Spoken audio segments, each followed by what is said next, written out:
నిజంగా కేటీఆర్ గారికి నేను మీడియా ద్వారా సూటిగా ఒక సవాల్ విశ్వదలుచుకున్నా. నిజంగా మీకు చిత్తశుద్ధి ఉంటే మీ 10 ఏళ్ల మీ పరిపాలనలో మీరు ఏం చేసిర్రో మీరు చర్చకి రండి. మా 15 నెలల పరిపాలనలో మా ప్రభుత్వం ఏం చేసిందో మేము చెప్తాం. మీరు ఈరోజు మా హామీలు మా గ్యారంటీల గురించి మాట్లాడుతున్నారు.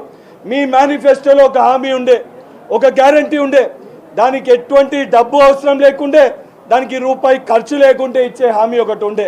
అది దళితుని ముఖ్యమంత్రి చేస్తా అని చెప్పి మీరు మాట్లాడారు. మీరు ఎందుకు చేయలేకపోయినరు? చేయకపోతే తల నరుక్కుంటాను నువ్వు మాట్లాడినావు.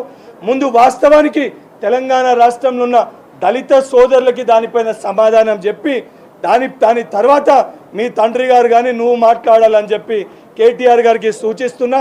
ఏ విషయం పైన నువ్వు ఐటీ శాఖ మంత్రిగా ఉన్నప్పుడు నువ్వు జరిగిన డెవలప్మెంట్ పైన కానీ, హైదరాబాద్కి సంబంధించిన డెవలప్మెంట్ పైన కానీ, నిరుద్యోగుల అంశం పైన కానీ, విద్యార్థుల సమస్యల పైన కానీ, రైతులు పట్ల బాధల గురించి కానీ, గిరిజనుల బిడ్డల పట్ల చేస్తున్న ఆందోళన విషయాలు కానీ దేనిపైన చర్చకి కాంగ్రెస్ పార్టీ తరఫున కేటీఆర్ గారు వస్తే 100% ఆ చర్చలో మా 15 నెలల పరిపాలన ఏంది చాలా స్పష్టంగా చెప్పడానికి మేము సిద్ధంగా ఉన్నాం.